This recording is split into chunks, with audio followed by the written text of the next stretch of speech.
Hello mga mare, magluluto ulit ako ngayon ng aming hapunan. Ang lulutuin ko ngayon ay tinapa. Tapos sa aking dalawang anak ay manok, aadobohin ko to. So ang una kong lulutuin mga mare ay adobo para sa aking dalawang anak. Yan. Painitin lang natin yung ating kawali. Adobong manok nga pala mga mare ang aking lulutuin for today's video. So, maglalagay na ako ng langis. Itong langis na gagamitin ko ay pinagpritusan ko lang ito ng manok. Matipid na nanay. Para walang sayang.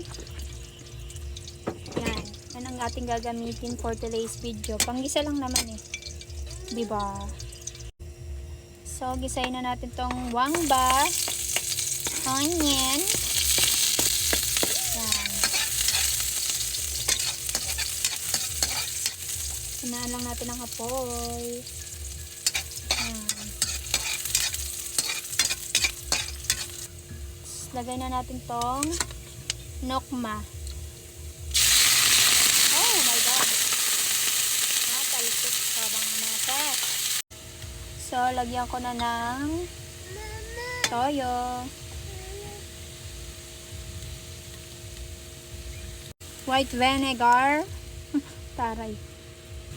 A little bit water. Taray. Ang arte ng OA na itas. Magic sarap. Paminta. A little bit sugar. Sugar. A little bit sugar. Alam niyo ba mga mare, itong aking manok ay halagang 20 pesos lemeng. O diba? May ulam na ang aking dalawang anak. So this is it mga mare, tapos na. So mga mare, ako ay magsasangag ng aming bahaw. Bawang.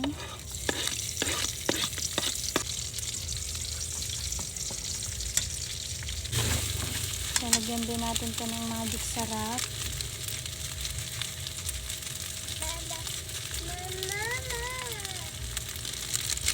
Lahat na natin. Salt. So ito naman ang ipiprito ko.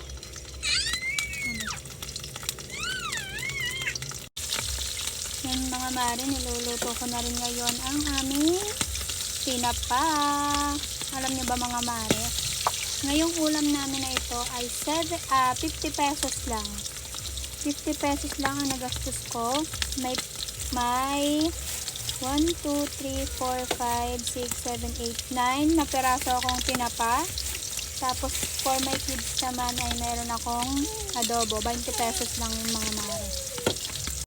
Hello guys, ito na yung ulam namin.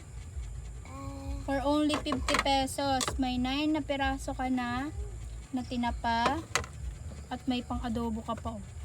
Diba syala? Ito ang aming rice, garlic rice. Let's eat!